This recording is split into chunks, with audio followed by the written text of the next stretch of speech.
couldn't hear you for a second, but now you're back. Okay. Okay, I think we're good. Okay. So how are you? Pretty good. Okay, so are we officially getting started now? Yes. I I think mean, so. it's official anytime, but we'll Yeah. cut off whatever is not appropriate. I like the idea of like this being the intro right now. But no, so this is the first episode of the Technically Managing podcast. I'm Zach Telke. And I'm Ramu Gutierrez, two last names because I'm from Spain. Mine's just very German. But yeah, like we should probably give like some background to start, like what this podcast is going to be and like who we are and like what we do and stuff. So Mhm. like basically this is the first episode of the podcast we're doing, and the whole idea we had is we're both product managers at Oracle on the database side of things, and Ramu and we both started in the same like class of program at Oracle together, and like we can like I think we should go through like the full kind of origin story stuff Mhm. today, but Yeah, just like definitely. Like yeah, maybe even college a little bit. we should probably start with college and like how we got to Oracle. Yeah. Yeah, but like just kind of like as like a 10,000-foot view of like who we are, what we do. We're both product managers. Basically, like we keep in touch since we were both on the same old team together. And like we just kind of like have conversations every month, just kind of talking about careers, PM. PM stands for product management, and just like different things of the tech industry. We thought it could be cool to share like some of the things that we're discussing and stuff like in podcast form, just because like we're always saying like, oh yeah, like coming up, I'm like a college student, you're always just going on YouTube and like looking at people who are like a couple of years ahead and like have some experience with like what you want to do and stuff. So in case like there's anything that we discuss that might be like interesting or relevant for people who are interested in tech, or just like general career advice or what product management is like, because I don't think that's before I went into product management really, I didn't Mhm. have a good sense for like what it is, even in like the tech ecosystem.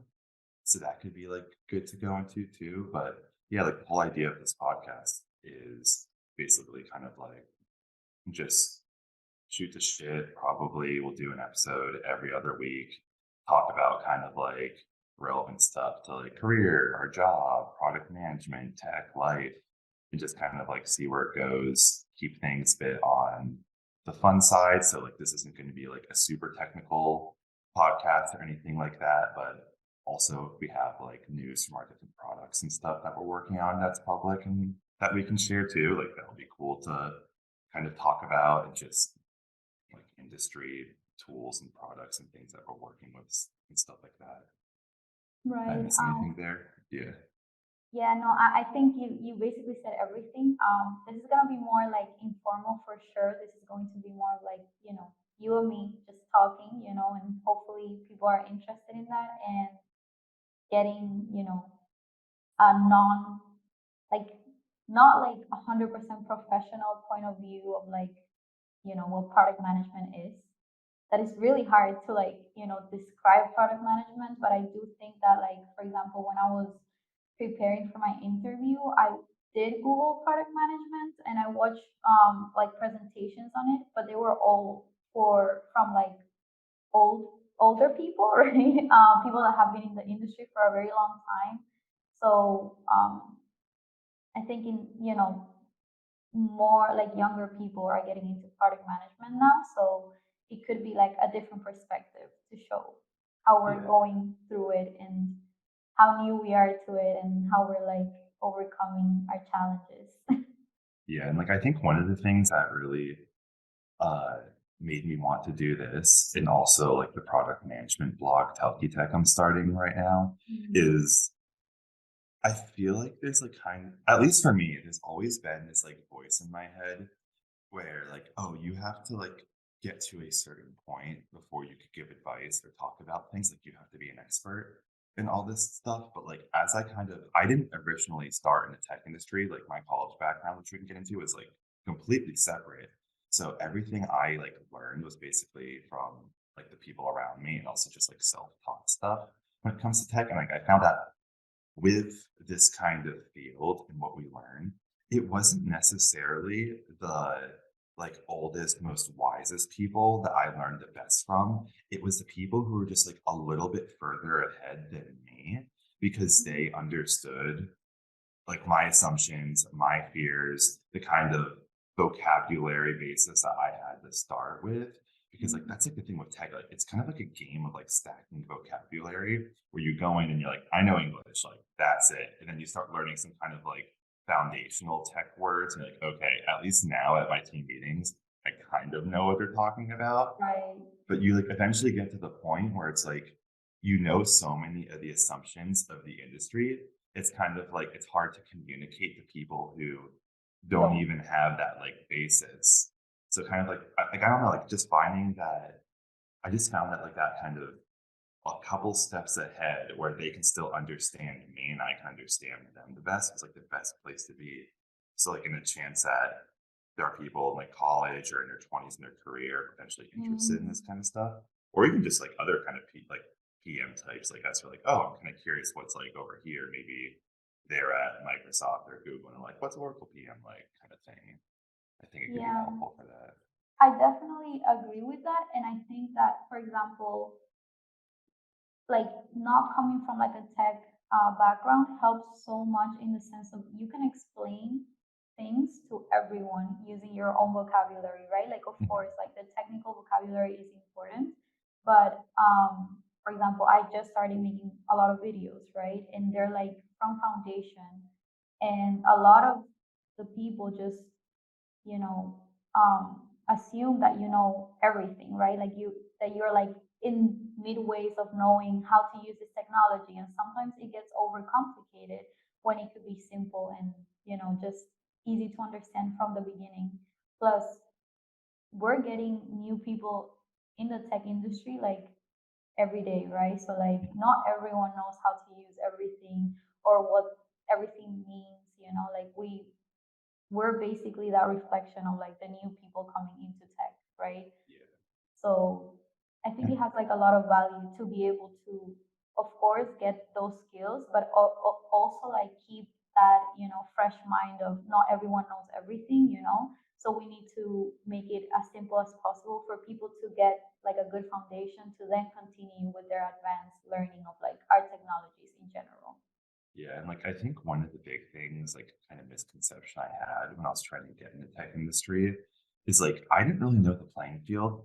So when I looked at tech from the outside, I was kind of just like everyone's a developer or software engineer, and I don't really understand if there even is a difference between those two things. But like if I'm in the work in tech, I have to like learn to code first. Literally. So like, and I do think that doing some coding cert and like I can get into that whole story, and we should probably like start from college and like go there in a second. Wait, But give me a sec, because my um, my laptop is about to die, so I'm gonna have to use my regular microphone.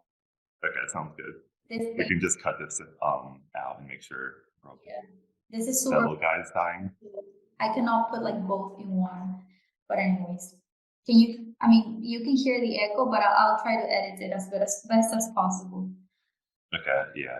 Go ahead. So Worst case scenario, I feel like as long it's almost better if we start like if we get like better just kind of production quality as we go along because yeah, people listening will be forgiving of that as long as our production quality doesn't get worse.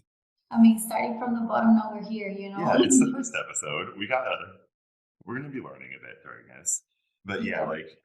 like in I would say like from my experience, like doing things like coding certifications are definitely helpful, but it's like you don't have to be like an engineer to like break into this industry. So I feel like kind of like sharing our stories and how we got here can be Mhm. helpful. And also just that like sense of like, yeah, you can learn on the job. Like no one expects you to come in and know everything because like this is I would say a very intimidating industry from the Mhm. outside in because you just look and it's like it's all these wizards who are talking in gibberish that we don't understand who make things on our screen happen. And like as you kind of start to unpeel the onion, you get to like understand it better. But like before you get to those first couple layers you've unwrapped, like it can be scary to like look at. So I think kind Yeah. of like showing that's like, hey, like you can carve past through this, and just as long as you take it step by step, like you can get to some pretty cool places. Kind of like I feel like we've been with our career so far.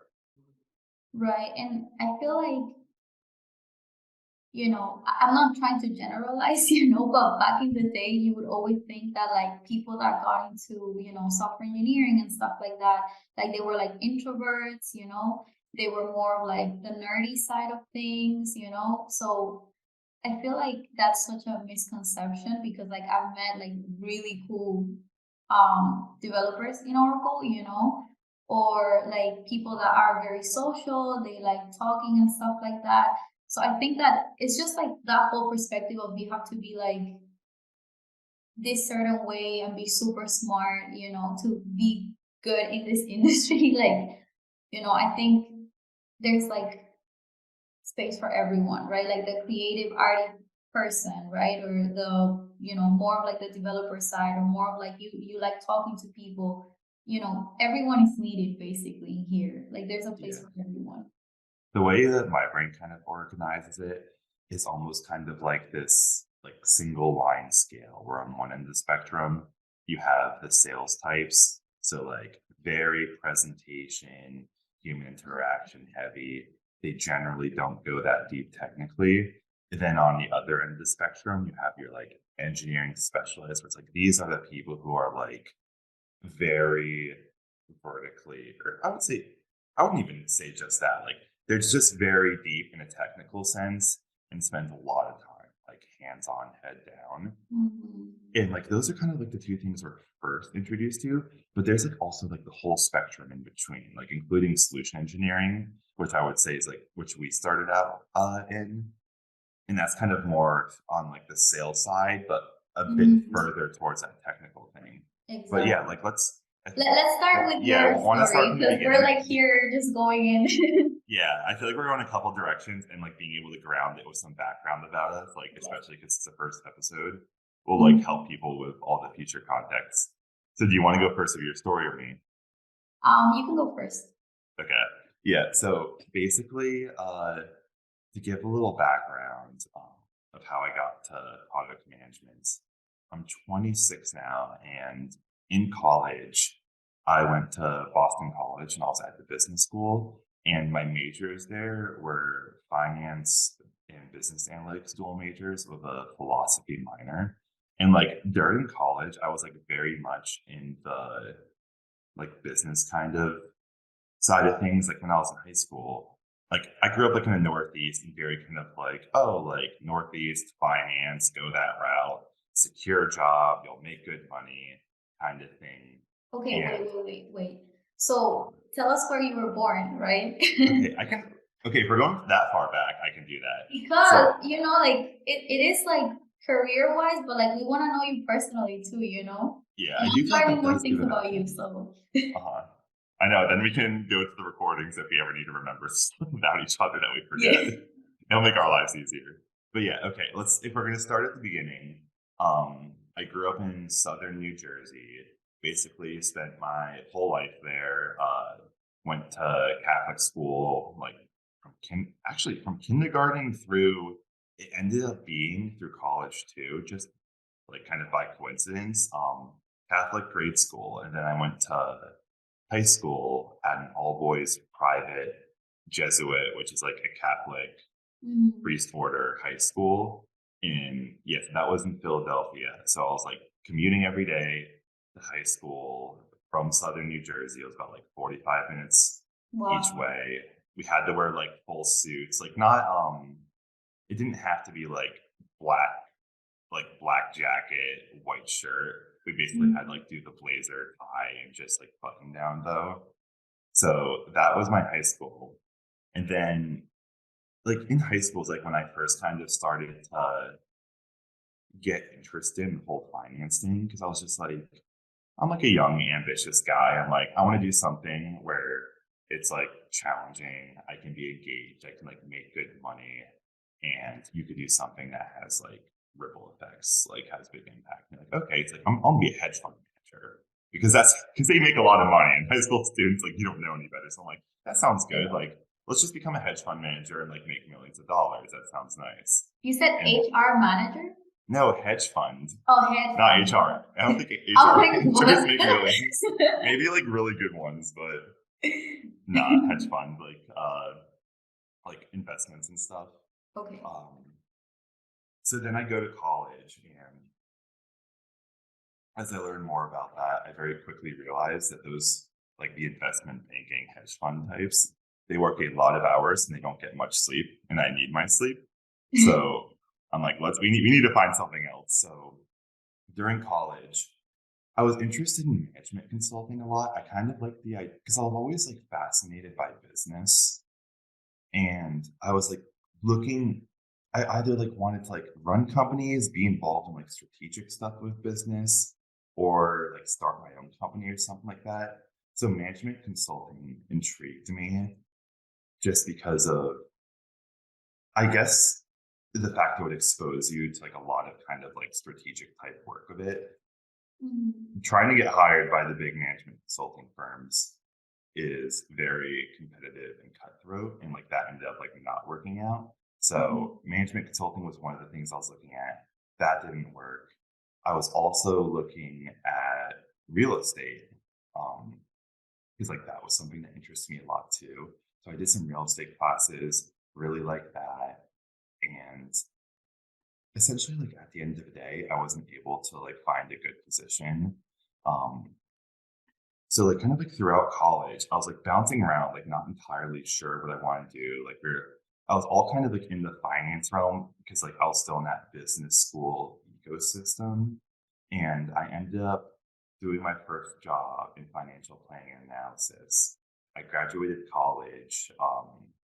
I was living at home, my parents saving money, commuting an hour and a half Oh my each God. way to Pennsylvania for my job at an insurance company. And it was like a great first job and stuff. Like it was like a nice, like good salary, stable, kind of get your first job out of school thing.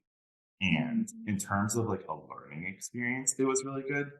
I was miserable though, just because I was kind of realizing that the whole kind of finance world might not be like the best fit for me. And also, you're going to be miserable if you're commuting an hour and a half each day, no Yeah. matter what your job is. But like basically, what I was kind of like realizing at that time was that I wanted to do something a bit more creative. And I was always interested in the tech industry because like I feel like I don't know if you feel this way, but like at least me, it's like I feel like we were like the first kind of true internet native generation where it's like I grew up kind of like on the internet. Like me and my friends, we would Mhm. go online like the weekends after school and we would play on Xbox because we're all scattered throughout New Jersey and Pennsylvania. And like this is before we had our license. Like we would all like that's kind of like using just the internet and like gaming and stuff like that. We were Yeah. able to kind of connect. So I was like very much kind of enticed by that world and always like very interested. Like you heard about like the whole Silicon Valley like mythology. That was like always something really cool to me. Like these people kind of this like Wild West culture of these Mhm. like individuals going out with a vision and basically being like, I'm gonna work my butt off to create some cool new things that people haven't seen before. So Yep. that was like always in the back of my mind, interesting to me. So when I kind of was realizing that finance wasn't the right fit, I Mhm. was like, well, what about tech? And while this was going on, that's when COVID started to hit. And this was like the first, it was like right at the beginning of COVID before anyone really knew what was going on and stuff got shut down. We got Mhm. like the work from home and stuff. So I took a one-way ticket to Austin, Texas, where my now ex girlfriend was like at the time, like when I was like together with her and stuff. Because Mhm. after she graduated from BC, she took a job in Austin. So I come down to Austin. I have like this work from home time. Everything is being kind of starting to get weird and shut down because of COVID. And I have this like simultaneous, like, I want to move out of the house. Like, I need to get out kind of thing. And Mhm. I'm in this really cool new city. And also, like, I want to switch industries. And I think tech might be for me. So basically, when I was like working from home, remote in Austin, I was simultaneously like falling in love with the city and also started to do things like coding certifications to try to get my foot in the door to the tech industry. Like what I did was free code camp, which is like this, I highly recommend them. They have these like online free certifications, super well done, great for beginners. like they explain it in simple language where it's like they'll teach you complex concepts, but they do it in like straightforward, assuming you have no background, like we will do all the building steps type things. Mhm. So I ended up doing that, realizing I want to stay in Austin. Like I want to go back to the Northeast. I love it here. And then I eventually was able to get my foot in the door with Oracle in their class of solution engineering program. So I took that position. I'm now officially in Austin full time and I'm a solution engineer, which for the audience, if they're not familiar, solution engineers are basically the technical experts on the sales calls. So we're part of like the sales organization in tech company.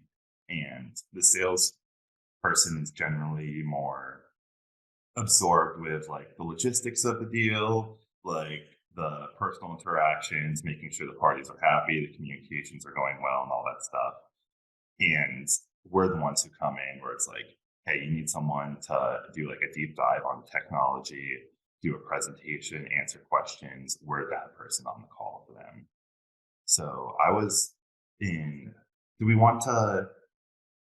Do we want to have me go all the way to PM with the story, or stop at solution Actually, engineer so we can share our experience from here? I I feel think like that I could be have so good. many questions still, Okay, you know? let's start with some questions because I feel like I just threw a lot at us. And like, there's like a lot we can go into there, and Mhm. then we can like, I think you can tell your part up to then because then we can like share our experience in Yeah, solution engineering and how we got into PM. That could be good. yeah, that sounds good.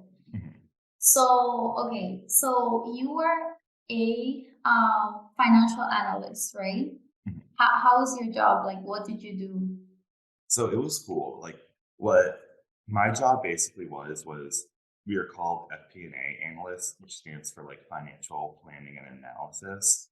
And we were like this weird combination. Like it's kind of like in insurance companies, or at least like my experience at insurance companies, we were kind of like a combination of like an actuary, a financial analyst, and an accountant. Because insurance companies, like this is just kind of not so, like there's more nuance to it than this, but like actuaries kind of run the insurance companies because they're the ones who have all of the like really hard exams they have to pass. They're the ones in charge of like the complex like insurance math, and they usually have the deepest like math and analytical background just because of like the rigor of it. Saying the deepest might be like unfair, but generally they're super financial, like financially like calculate like financial calculations like deep in that skill set. Then we got the accounting side of things, which is just your standard accounting, and you also have your financial analyst, which is like analyzing quarters and stuff. So like we were kind of a combination of those three types of things. And like what my specific job was we were like looking at all the company's financials on a quarterly basis. Whereas like the actuaries, they were more focused on kind of long-term projections, like a couple of years out and stuff like that, and doing their calculations. We were more focused on here's kind of where the company is now. Here's like a kind of macro high level view of how all these different areas are performing and what their financials look like. And this is like our next kind of couple quarters of projections. So I was spending a lot of time. I was basically spending all my time like in spreadsheets, like tweaking tables and numbers and like analyzing results and stuff like that for our company.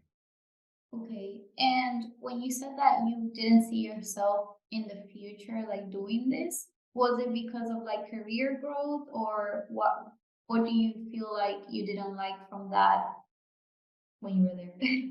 Yeah, I think it was a combination of career growth and also just like interest slash skills where it was a good job and stable job and it was something that I don't regret doing because it gave me like a Mhm. great experience and it was good for me then. But I do feel like I kind of outgrew it in the sense Mhm. that there wasn't really much upward mobility or it would be very slow compared to kind of like jumping around or leaving kind of thing. Like there wasn't really much like opportunity for like big pay jumps versus the tech industry. One of the things I found really attractive about it is it's I would say generally speaking, it's less about kind of everyone's on a rigid like progression plan structure where it's about like putting your time in and moving in lockstep and they care more about years and like your kind of portfolio of what you've done. I would say tech is a bit more, at least in my experience, it has like the opportunity to be a bit more merit, meritocratic. How do you say that? Merit, You're asking yeah, for? meritocratic, like meritocracy, Uh-huh. where you can like make some pretty big jumps in like pay and positions if you like Mhm. work your butt off and prove yourself, which has always been I've always been the kind of person where it's like I want to put in more and I would rather like bust my butt, work extra hours and get rewarded for it than Okay. kind of have something like stable where it's like, yeah, this is an easy, like stable, safe pace, but there's not much room to kind of go above and beyond. So like in terms of the kind of career I was looking for that was a major things. The big thing though, at the end of the day, it's like I'm a very curious person and there is a lot to learn in finance, but it's Mhm. like tech just seemed to provide an opportunity to be not only like curious and constantly learning, but creative too.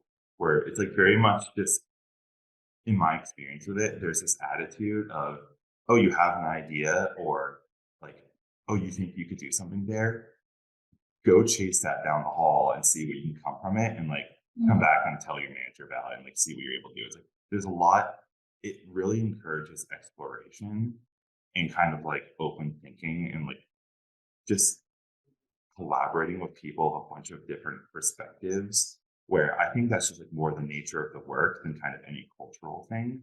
Like I think it's just like in the work itself, you have so much opportunity for it rather than just being like, oh, one company, maybe it's had like a bad company culture or good company culture or like that kind of thing. I just think it's like embedded in the industry.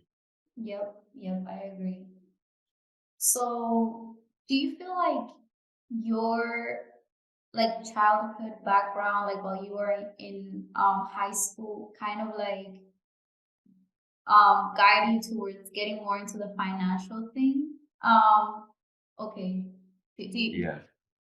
I Yes. do think that was, I think part of it is it's a very common thing in the Northeast, at least like in the kind of ecosystem I grew up with New Jersey, Mhm. for I kind of like grew up in like a middle class, like upper middle class kind of thing. And a Mhm. lot of people who were like influencing me growing up career wise were kind of in that professional realm where Mhm. like it was like your doctors, your lawyers, your accountants, your finance people.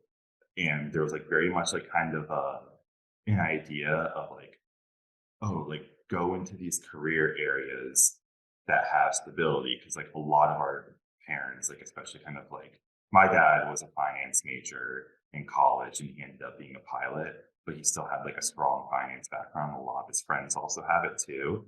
So like Mhm. Northeast kind of like, oh, you want to do well, have a good job and kind of like work hard, have like a good future. Like finance is a great thing for that. Whereas Mhm. technology wasn't for like a Northeast perspective, it wasn't at that time as well known, where it's like my parents' generation, their kind of understanding of tech is like, oh, you like by tech, like you mean like go work at IT at just like a random company or something. Like they don't understand like how Mhm. broad the industry is. Yeah. And I think like one of the other things pushing towards finance was just like this whole idea of it's always been important to me and like also my dad like instilled on me is like being financially literate is very Mhm. important and it's one of the reasons why even though I end up not really using my degree at the end of the day it's like I'm very glad I got it because having the finance skill set and like understanding at least like a literacy of like how investments money and that stuff works super important life skill.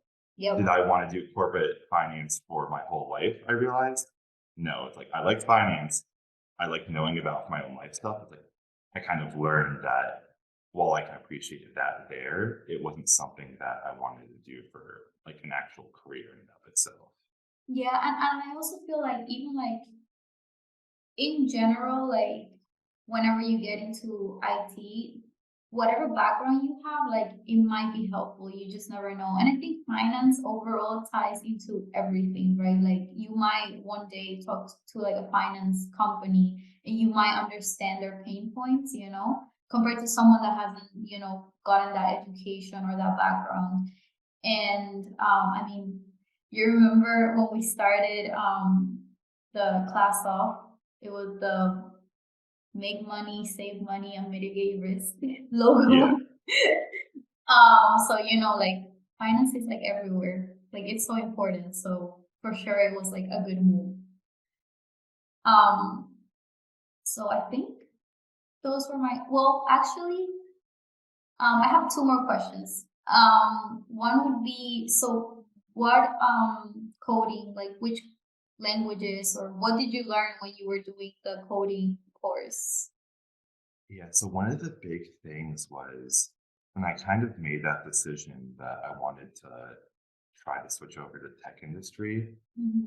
there's there's a lot of free resources online, but I Mhm. would also say there's like a general internet culture thing of like it's really popular to think about the whole kind of like, oh, you want to break into tech and become a developer and make six figures, like this Mm. is how you do it.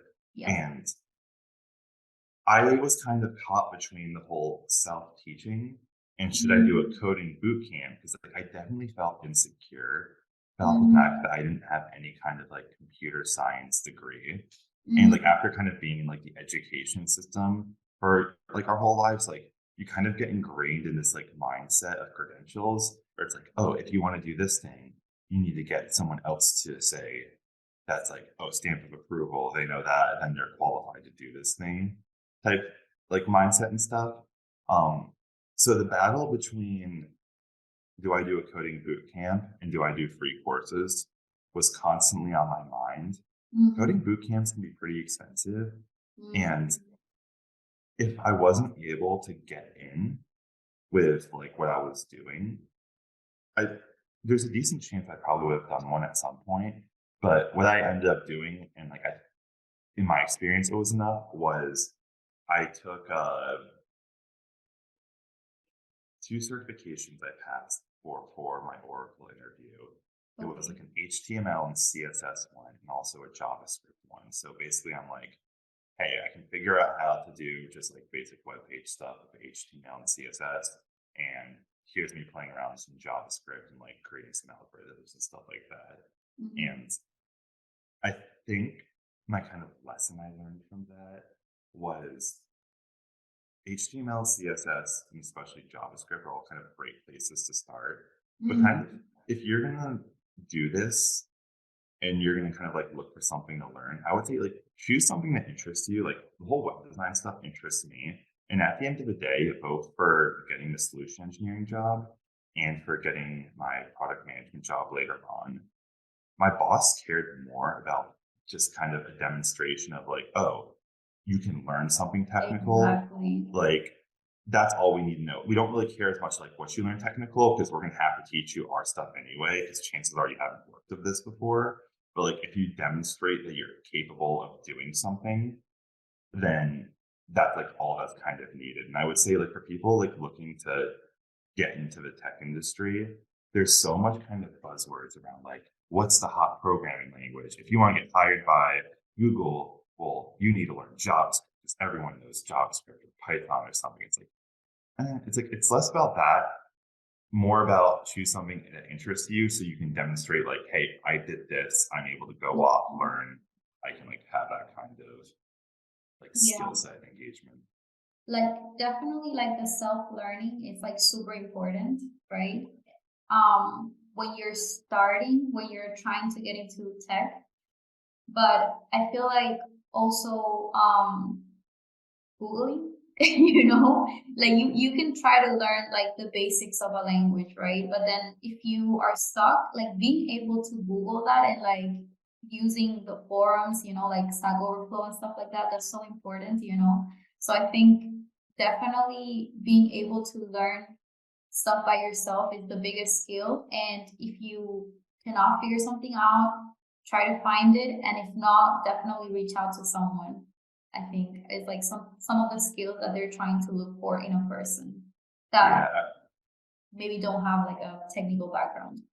like I would say at the end of the day, a pretty good litmus test if you're considering the tech industry would be like, are you a self-starter? Because regardless of if you're an engineer or a salesperson, it's like you have to, if like you would just rather kind of get your marching orders from your boss every day, and like that's kind of clear for you. It's like there's nothing like wrong about that. And it's like some people like that kind of consistency and just like routine, you kind of work on the same things, but that's Mhm. probably not the kind of person who would thrive in a tech environment as much, because Mhm. I would say our industry is very much more like, oh, you want to do something? Okay, here are some tools to help you. Now go figure it out. Like you have to Exactly. do it kind of thing. Like no matter Yeah. what the position is.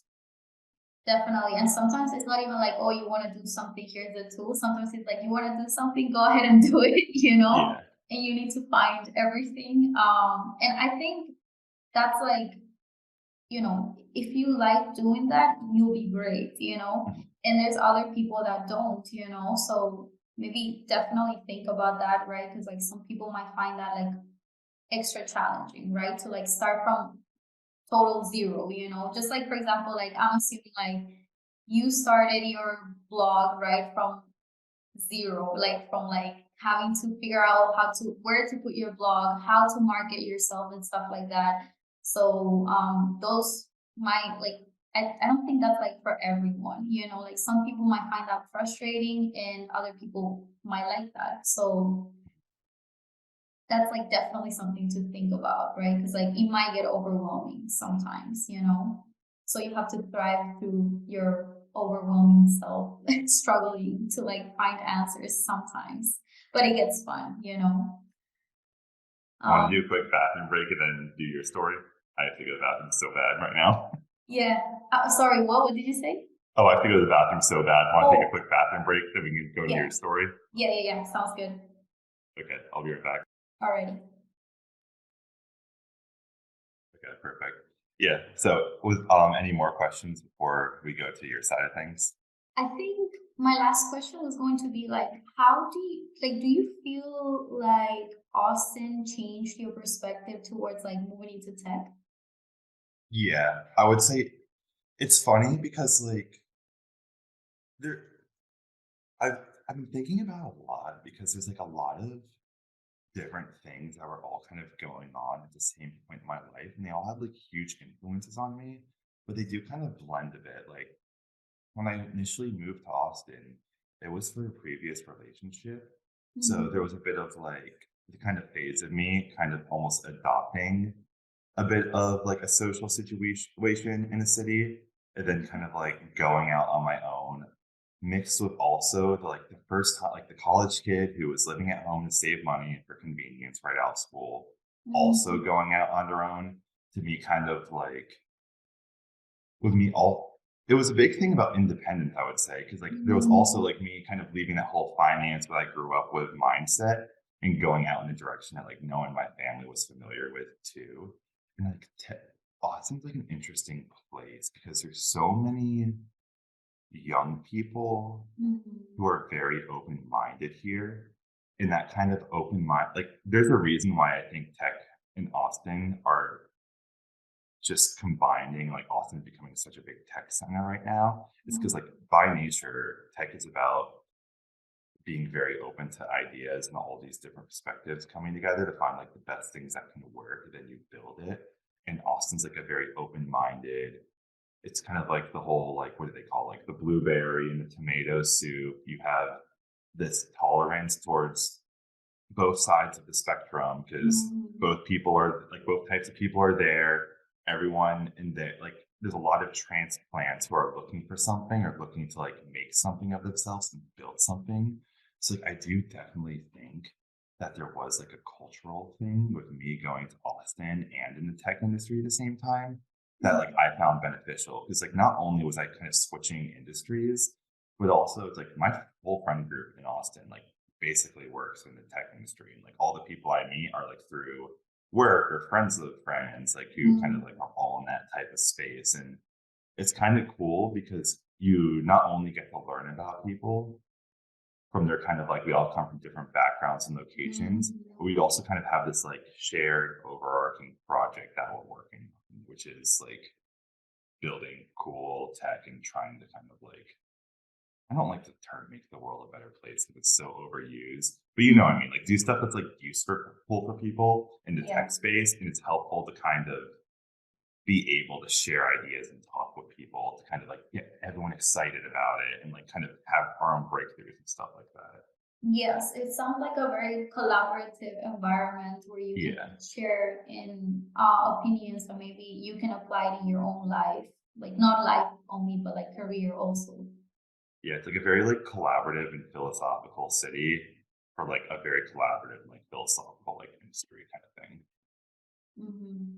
I mean, it's like kind of like the new Silicon Valley, right? So it's cool that like you have like young people around you with the same background. I feel like I don't have that in here, so you Mhm. know, it's Yeah, definitely. so you could probably do this part. I was about to say, do you want to talk about like where you live and stuff? I'm like, Yeah, probably be part of the story. We could probably go into like your origin story now, and yeah. then we can like combine because I'm like at the part where I joined class of solution engineering. Hmm. So basically, I was born and raised in the Canary Islands, Gran Canaria, in Spain. And I first, so like my first school was a Japanese school, so I basically didn't know how to read or write in Spanish or English or anything like that. And I spoke Spanish, but mainly it was more of like Japanese at home.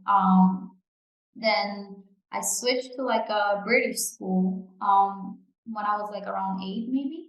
So everyone knew how to like write, read, everything, in English, and I didn't. So that was challenging for me. I think like I've had like a love-hate relationship with like education and stuff like that, just because I struggled a little bit with education when I was little. So But is Japanese your first language, and then you learned English second? so like my first language was a mixture of Japanese and Spanish, probably. Okay. So like my mom is from Colombia, my dad is from Japan. They met in Spain and they had me basically. But yeah, so like, and then at that time I just started going to like a Japanese school. Um, so like the education and everything was so different also in a Japanese school, because they were so basically from like I started when I was 3 until I was 7, and we did a lot of like learning, but like more of outdoor learning. I think that's like a thing now, but basically like going to the mountains and learning about plants, or like they would teach me how to cook, like things like that. So And like very immersive education kind of thing. yeah, yeah, and actually I enjoyed it because I didn't know I was learning, but I was, it was more of like you're living life type of thing. And then like right before I was leaving, I started to like read and write in Japanese. But then of course like the change was like very confusing for me, because now I had to like learn a totally different language, right? And so yeah, so I went to like a British school for my whole like until like I graduated, right? And in that sense, it was a private school, but I do come from like a family that hasn't gone to college previously, and like they worked really hard for me to get like good education. And living in an island, like I never thought of like like learning about like technology and stuff like that. That was not like something that you like think of, like most people think of like becoming a teacher or becoming a psychologist or a doctor or working for like tourism and stuff like that, right? Because that's like the only jobs that you can find in there, right? So when the time came for me to decide what I wanted to do, I knew that I didn't want to stay in Spain. So I was thinking more of like I might end up in the UK. But that didn't happen. I ended. What point of life is this for you? Because like just for context, my Mhm. kind when I was like kind of figuring out what like I was gonna do, I Yeah. was very entrenched where it's like my family drilled down like we make Mhm. sacrifices for your education. Like your job is to get good grades, so you get into a good college, Mhm. so you get a good degree, so you get a good job kind of thing. And it was Mhm. very much like that whole like high school, college, adult, like up till 18 high school, then at 18 like what college, then Mhm. 22 what job type thing. Like, is the age when you're figuring out what you wanted to do, like what age range are we talking about? Like, is the education system there like different, or were you also kind of a bit in lockstep with like I guess what you call U.S. education's kind of steps for kids at different ages? hmm So I feel like like the last 6 years of your school education are really important. And, like I was in a British system, right? Like I wasn't in a Spanish system. To be honest, I don't know much about the Spanish system, but in the British system, you have like 4 years where I think you need to pass, you take like an exam, let's say like the SAT, right? But for secondary education, right? So you have to pass, I think it might be like 5 or 6, I don't remember that much, right? But like subjects, right? um and then depending on those subjects, if you pass those subjects, you can continue like your 2 last years of school or high school or secondary education, um basically taking those subjects, right? So like let's say for example, like my last 2 years I took geography, math, Spanish, and I took German, right? So it was only 4 classes, right? But they basically narrow you down, right? Because depending on, what career you want, you might lose those other areas, depending on what classes you pass or you don't pass. Like hopefully you pass all of them and you're able to take all of the classes that you want. That normally that's kind of like the case, right? But for example, when I came to the US, I had to translate my grades, and it showed that, for example, my 4 years of so my last 2 years of high school were equivalent to my first 2 years of college in here. So like I guess like the general studies that I had like in my previous 4 years were equivalent to my secondary in the US. So basically you kind of start thinking about what you want to do when you're around 16 years old, right? Um, and actually I might have explained that incorrectly because it's actually 4 years. It's 4 years, not it's 2 years of GCSE, that is like the secondary certification, and then 2 years of A levels, that is the certification that it's equivalent to like the first 2 years of your college. It's a little complicated, but basically you kind of have to like the 4 years before you graduate, you kind of have to start thinking about what do I want to do? Do I want to, go through like this career or whatever, right? So I started thinking, oh, I want to be a psychologist, because I like listening to people. I like how people, like all of that, like the study of like the mind was really interesting to me, right? Then I went back home and my parents basically told me, like, yeah, you can be a psychologist, but other languages, like that would be, kind of like sad that you're not going to use your languages in the future, right? As a psychologist. So I was like, okay, then I love geography and I love like talking about superpowers and how like, like different countries interacted with each other and the effects of it. So I was Like like, geopolitics kind of stuff? yes. So I Mhm. was like, you know what? I want to be something to do with like international relations or something like that, right? So I started looking into that, and then I was like, okay, I'm gonna work towards my international affairs degree, like path type of thing, right? So that's why I took like my geography classes. I took math just because I thought it would be like important to have. And then I took German and Spanish. Spanish we all took in my school because that's like our first language. So we were definitely gonna pass that. It's like us taking an English class kind of thing. Yeah. Exactly, yes. So we did that, and I took German just because I enjoyed it. So but my main focus was definitely geography.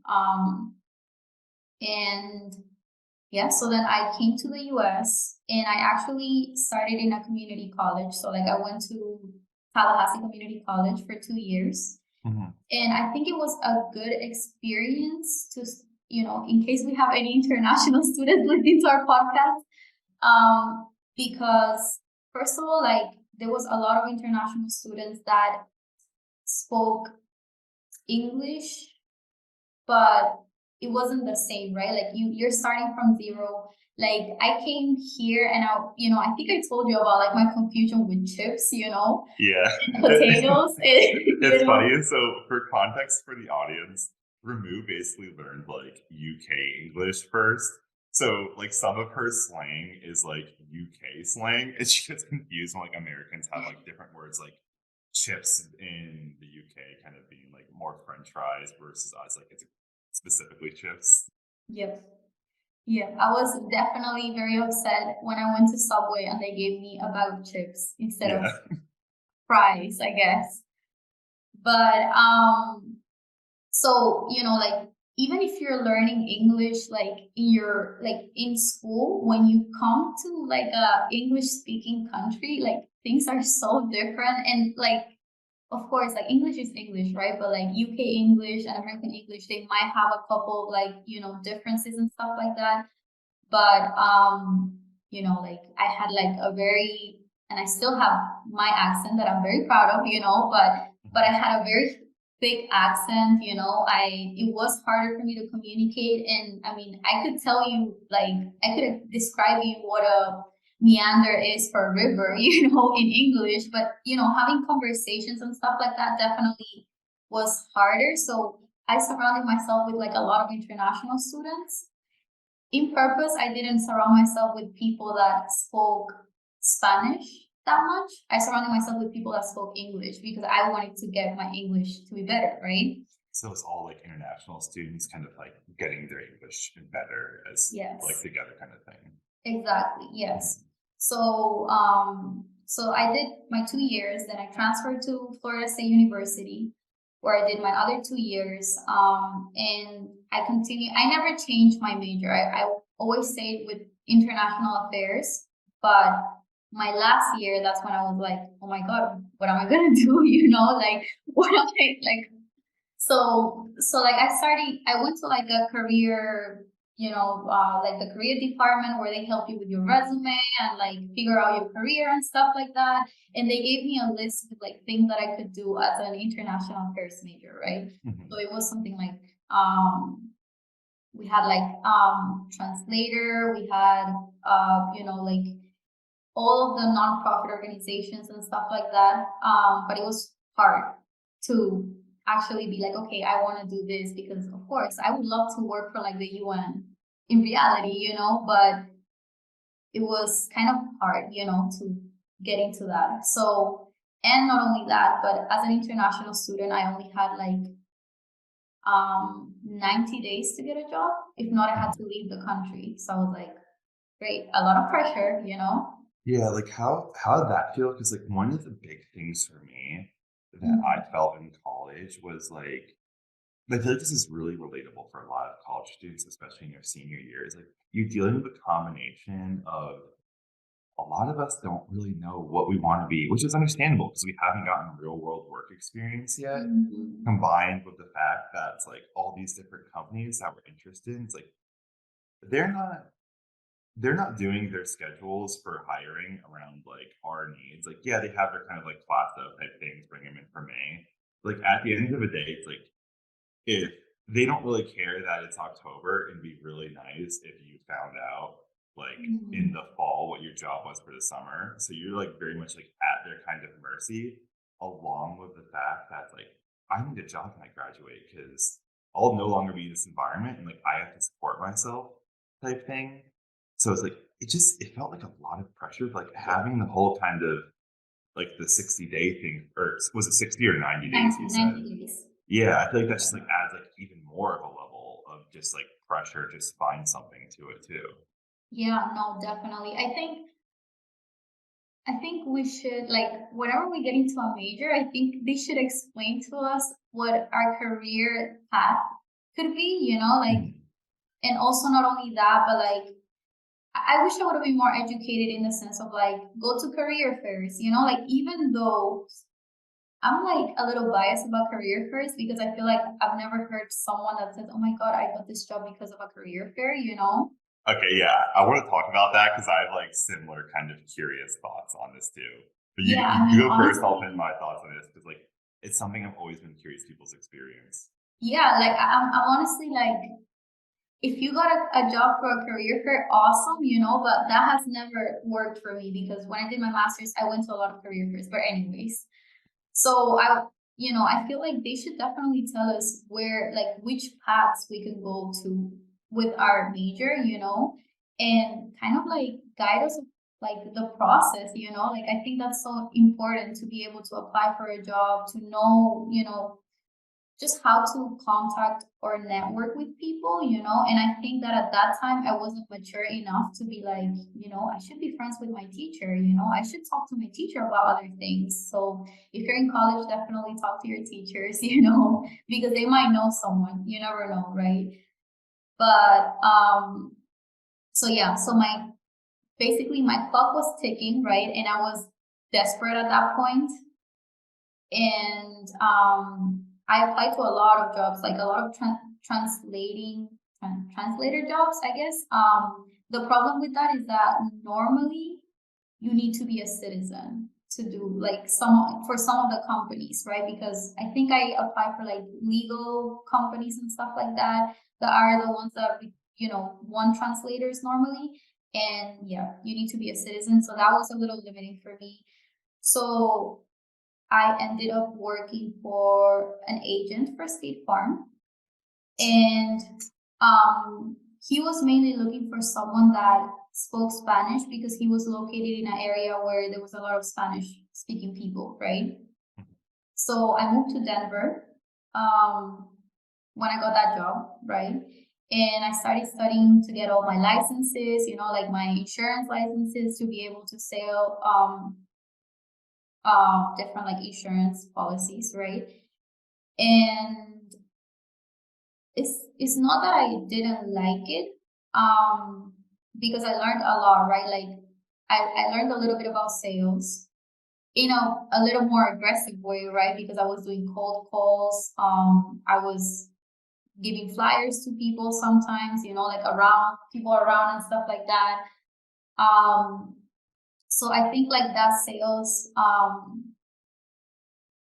skill is really important in any environment, you know, even in the one we are right now, because we talk to customers. So we have to be able to like, kind of like educate them properly, right?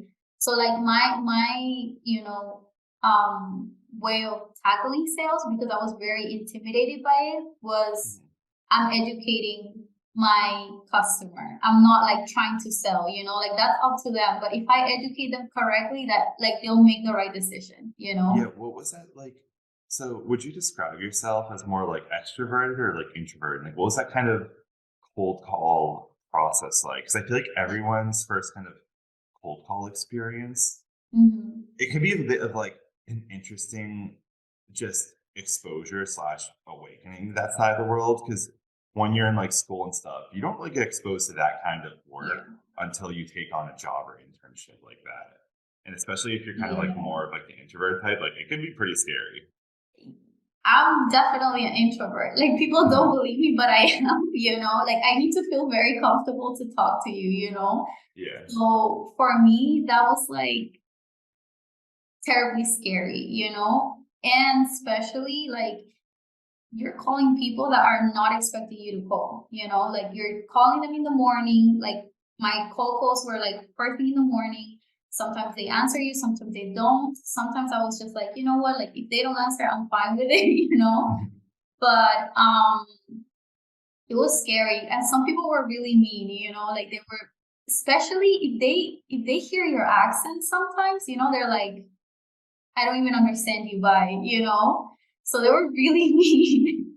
Was your accent heavier at that time point, or like the same you are now? Because like I would say you have a very like you can tell that like you have an accent, but like you Mhm. have a very clear, understandable accent. Like if you were to call me, Yeah. I would not go like I don't understand you by kind of thing. Yeah, I don't know. I don't think I had a super heavy accent. I mean, it's been getting better over time, of course, because you end up adapting, but definitely like that job made me very self-conscious of my accent.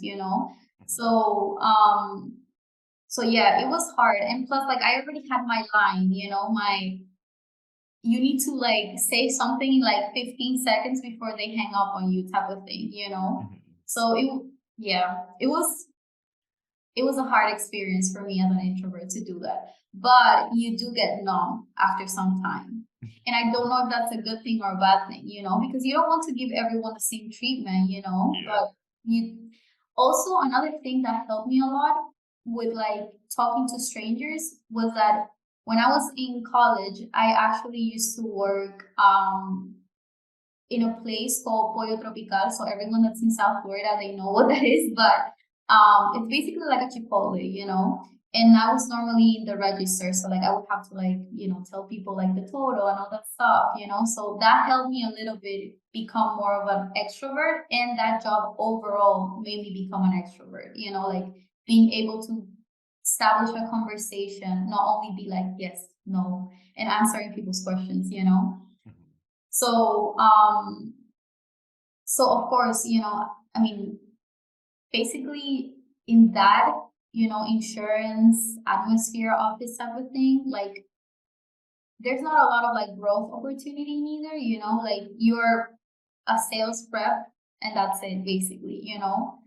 So, that was one of the things that I was like, I like talking to people, and I do feel like I'm helping like Hispanic people get an insurance that is as basic as it gets. But they struggle a lot, and they're way more comfortable when you can talk their language, right? They Mhm. understand it better. They keep on coming to you, and they just feel comfortable, right? So, I had my boyfriend, right? He he basically did computer science, and he started as a software engineer in a consulting company, right? And I saw kind of what he was doing and how I mean, the pay was way better than mine, of course, and the benefits were way better. And of course, I only got that like software engineering perspective, right? So I was more of like, okay, like I don't think I would want to code or anything like that. But in my situation, I was more of like, okay, like maybe I should take some classes just to get more educated on this, right? So, as an international student, if you don't do STEM, you only get 1 year to work, right? So after that, I went back to school and I took a couple of classes. Like I took Java, I took economics, and I took information systems, as some of my classes. And I realized that I wasn't as bad, in like that technical sense of like, programming or even like, well, and I only took like an introduction to programming in Java, right? But I could understand what was going on, right? So I was like, okay, maybe I should give it a try. And I started looking for graduate degrees that didn't require you to have like a technical background, right? So that's how I ended up going back to school to get my master's in information systems.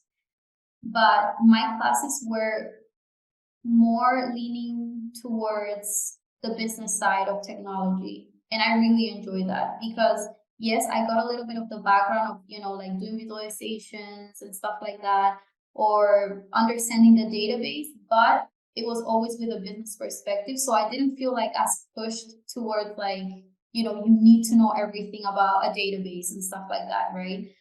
So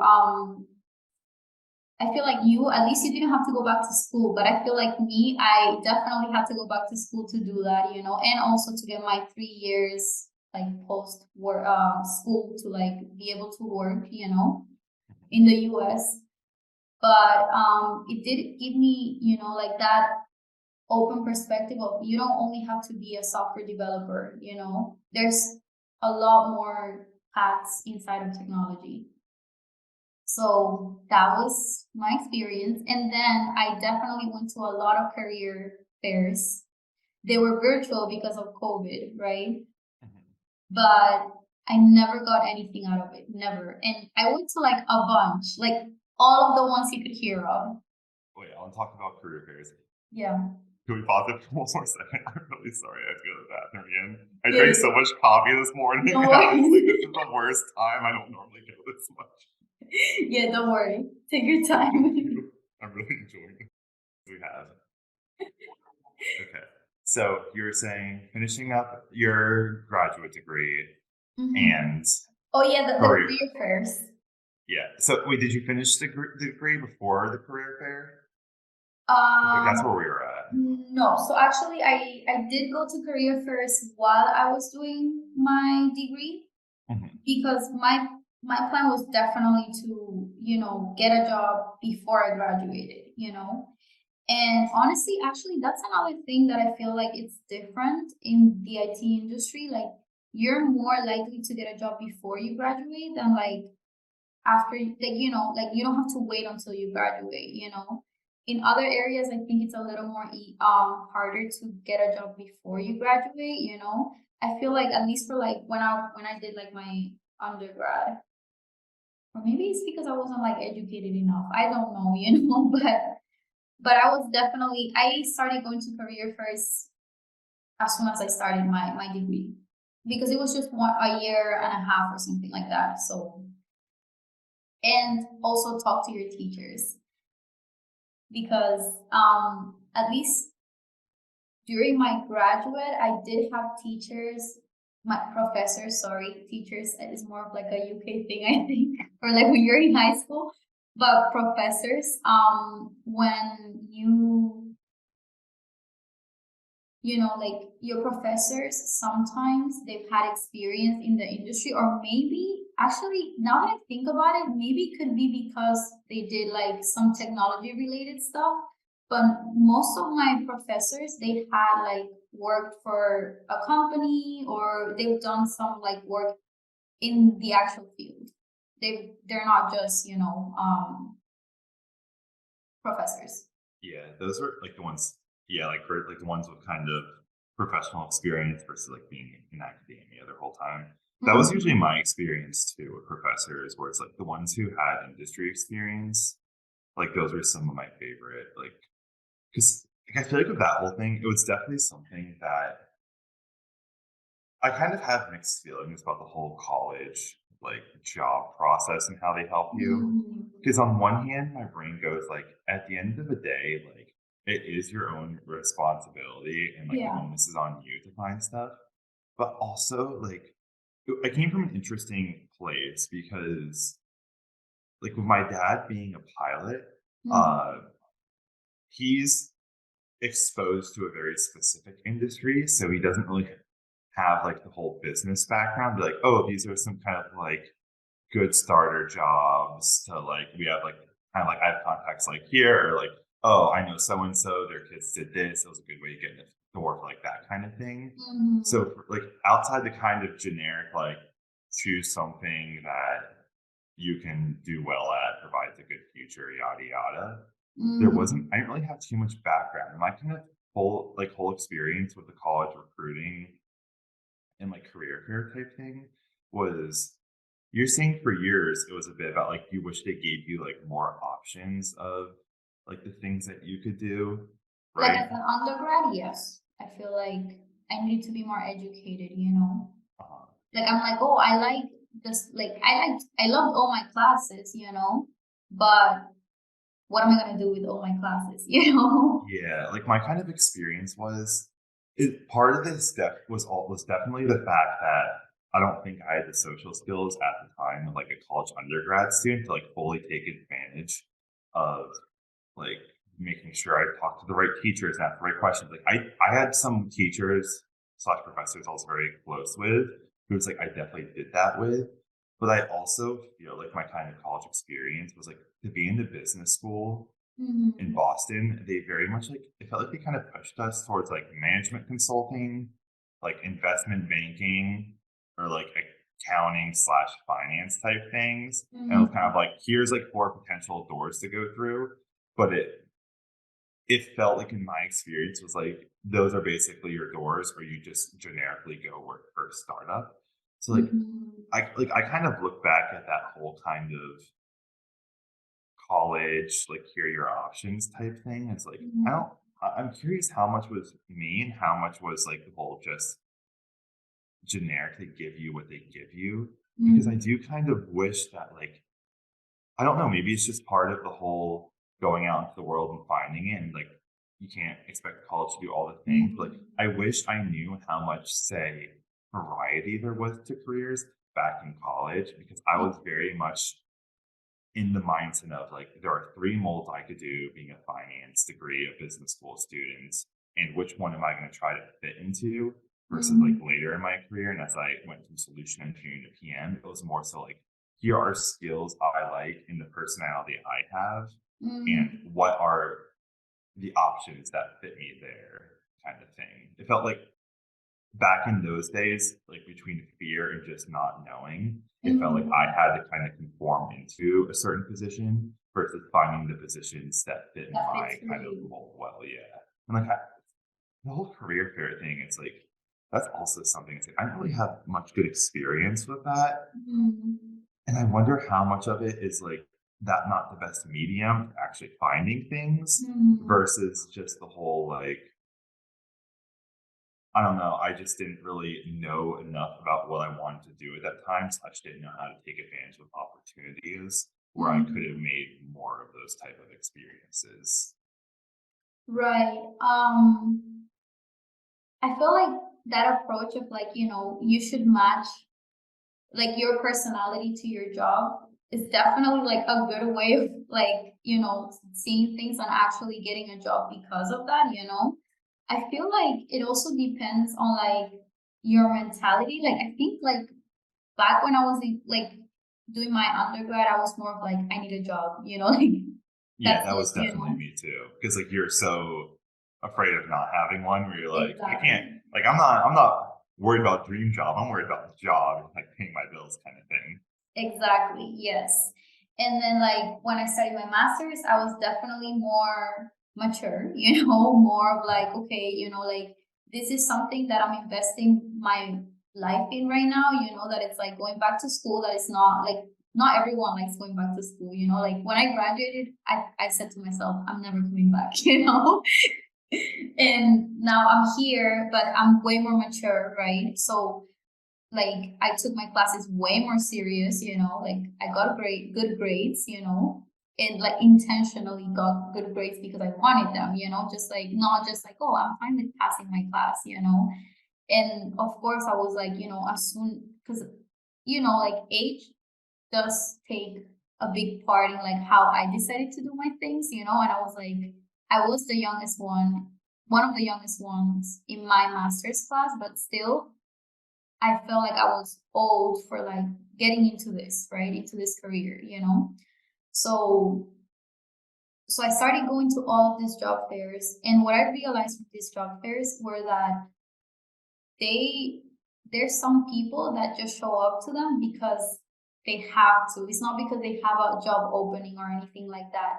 And of course, it is nice to talk to them, but sometimes it's like a very forced environment where everyone is reaching out to them and everyone is like, I want a job, do you have a job? Basically. That's like That's the one of the things thing. I didn't like about it. I didn't like the desperation where it felt like almost kind of like being on The Bachelor, where it's just like or A like reality Bachelorette, whatever. show. So like I'm just like one of so many people, and I have to fight for this person's approval. Like that's not my personality. It's like Yeah, I will exactly. like socially shut down in those kind of situations. Where it's like I need to have like more of an intimate, like, hey, like let's talk, and because I'm not so sure about this thing. Like Exactly. yeah, and it felt very much like a lot of kind of like the big firms, everyone trying to go and like ass kiss. And if you know that's what you want to do, it's like play the game, do that. But for me, not fully like knowing what I wanted in that time period, it just wasn't like the right environment for me, I would feel. Yeah, no, 100%, 100%. I think it helped.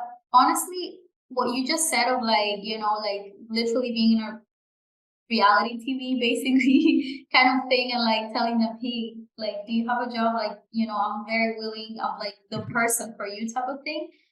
Honestly, I was so shy of going to like tables randomly and being like, "Hi, how are you?" Know, like how Yeah. can you even start that It conversation? terrified me. I was in a suit that wasn't comfortable. It was hot. I was sweating. And you just tell me to like walk up to strangers and be like, "Hi, please like me. Do you have a job? I don't know what I want to do, but I could probably do it for you." Like, No, literally, literally. And like you would try to get their card, like it was so forced. Like sometimes you couldn't even yeah. connect with that person because you could tell they didn't want to be there. So you're just like, can I get your card? And you just get their card and that's it. So I think yes, if your school has good job fairs, definitely go. But sometimes it's really hard to get like a job from a job fair. So I started, so like my process of applying was definitely like I was basically 6 months before I graduated, I started applying to jobs like crazy.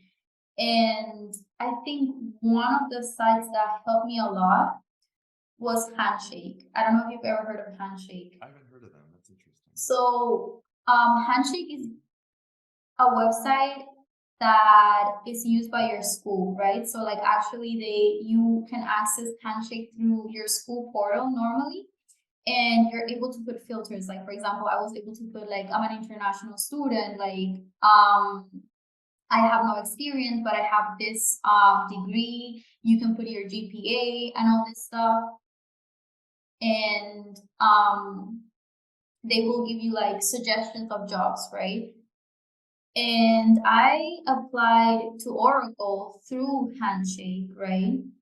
And actually, I applied to a BDC position. Mhm. I didn't apply to a solution engineering position. I applied for a BDC, right? But I think I got like 2 interviews maybe from Handshake. That is pretty good because like normally you apply, you don't get any interviews. And I did go to a job fair where I attended like a lot of events, right? And I did apply for that job too, but then COVID hit and they canceled my interview. So in total, I think I got like maybe 4 interviews, and then one of my other interviews, I got referred to. Mhm. So at the end, before graduating, I think it was around October, I had 2 offers, right? And Oracle was one of them. But Oracle, I think, because you have to upload your resume, and then I don't know how they found my resume for solution engineering because I did apply for BDC, but they said, oh, we think you will be a great candidate for this position. You should apply. And yeah, if you want, we can start talking about solution engineering. So that reminded me of, I think it'd be fun to also mention before I got my solution engineering position, I had previously applied to Oracle 2 times before and gotten rejected. Like Oh, it was like really? throughout college and also like before I applied for this position. The Mhm. first one, I was just like so awkward. I was like very kind of like nervous at the time, and I like hadn't gotten interviewing down.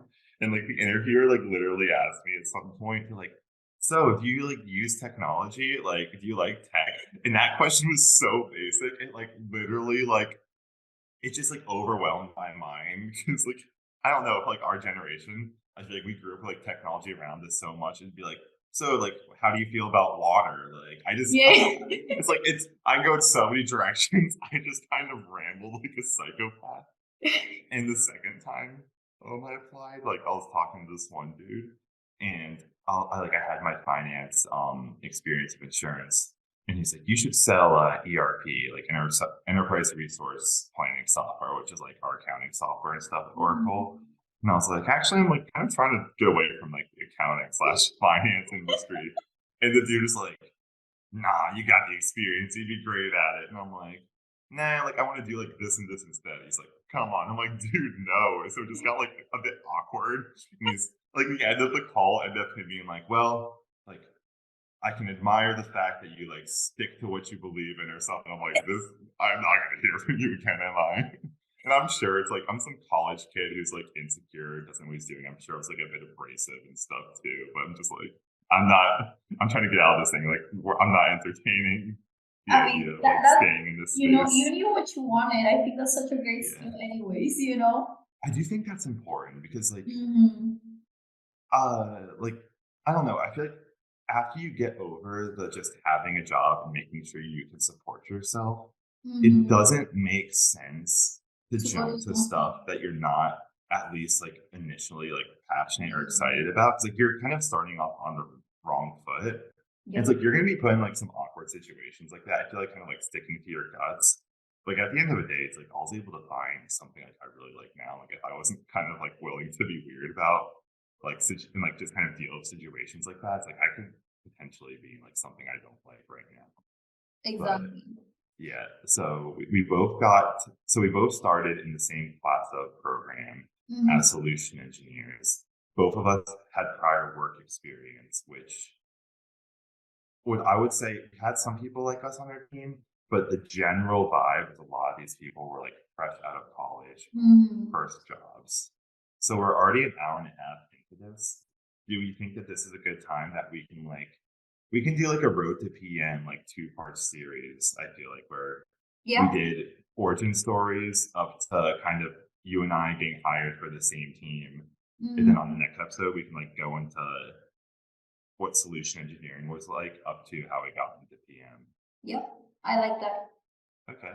Maybe even Yes. like we should even cover like the interview process and stuff like that a little bit, you Yeah, know? But yeah. I'd like to cover it for both of it because I feel like Mhm. both the solution engineering and PM interview process would be helpful Yep. for people to hear about. Definitely. Yeah. Okay. But Sounds yeah, I good. think this was a good first episode. Got a little bit about us out there. Can finish it next time, so we have like a nice basis for people when we kind of like go into the whole like industry and PM talks and stuff like that.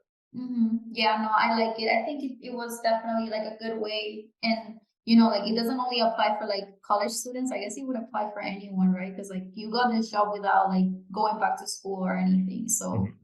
anyone that is in the finance industry and wants to get into tech, you know, like maybe follow the same steps. Yeah. I would say Um, like the whole thing about like going back to school, it's like if it's the right thing for you, do it. But I know mm, so many people who go back to school because like they don't know anything else to do or they're like mhm. afraid of kind of like putting themselves out there for stuff or like think that they need Yeah, to do it. So I think just kind of talking about how we got into this because we both kind of started with professional experience before could yep. hopefully be helpful. Like you don't have to just kind of follow the So official institutional path for everything. definitely. Yeah. I think for me it was more of like I don't know what to do right now, you know. Plus always my visa situation is always like in the back of my head, you know. So I guess that's like that was like my only option, you know. But I do think that it's so valuable to like share like everything about like how you got into tech without going to school because Mhm. there's so many people in the same position as you. Like I actually have a friend that so she studied entomology. I don't know what if you know what entomology is. Is that the insect one or Yeah. plant one? It's the insect one? Okay. Yes. So she did that because, well, first of all, she kind of wanted to do pre-med, but she got all her school paid for, right?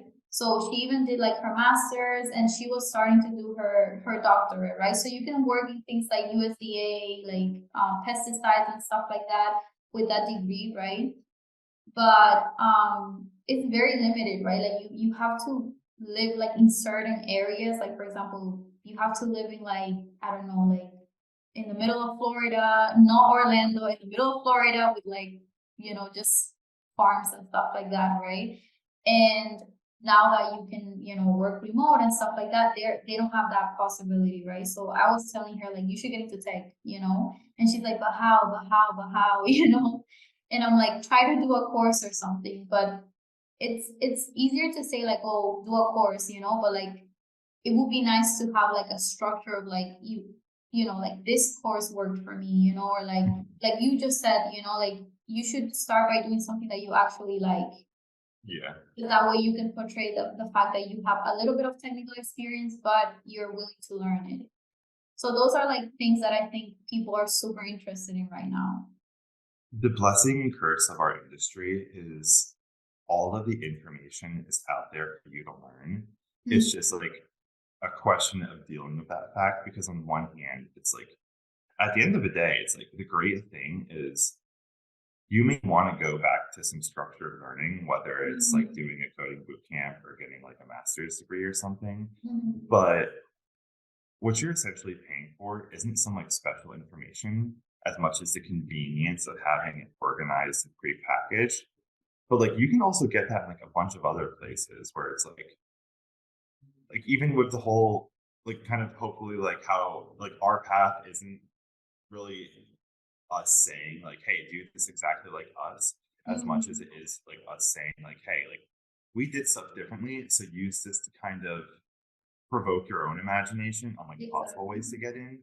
And like even with like one of the things that kind of scared me when I was first learning how to code was that like just the whole just oh just make something. It's like when you are starting from nothing, that's like just telling me like do something impossible because like I don't like know where to start. So Right. there's I feel like there's kind of like the same thing how I was like saying there's this scale from sales to engineers in tech.